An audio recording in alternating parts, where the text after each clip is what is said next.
Tout autre chose, cette enquête à présent sur le culte de la minceur, voire de la maigreur chez nos adolescentes. Effectivement, d'après l'agence de santé publique, près d'une ado sur 5 âgée de 11 à 14 ans est trop maigre en France. C'est 5 fois plus qu'il y a 10 ans. Pour quelles raisons sont-elles victimes de mauvaises influences? Reportage de Tanguy Delanlay, Régis Desconclois et Olympe Paco.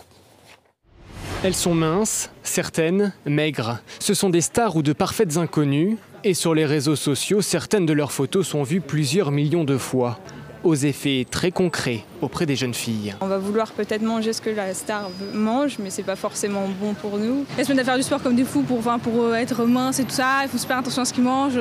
Si certains profils font la promotion du bien-être et de la bonne nutrition, d'autres sont exclusivement basés sur le diktat de la balance. À l'exemple de cette vidéo que nous avons volontairement floutée, et avec cette légende, elle n'a que 14 ans. Les jeunes gens, quand ils se construisent, il faut savoir qu'ils se construisent de deux façons.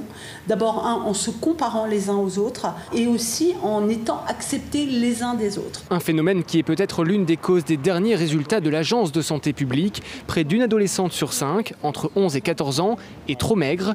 Un chiffre qui a été multiplié par 5 en 10 ans. Chez les garçons, il n'y a pas de souci, et chez les filles des autres classes d'âge, il n'y a pas d'évolution non plus. Donc c'est vraiment quelque chose d'extrêmement précis qui se passe et qui demandera des études ultérieures. Près de 100 millions de contenus sont postés chaque jour sur ce réseau social de partage de photos et vidéos.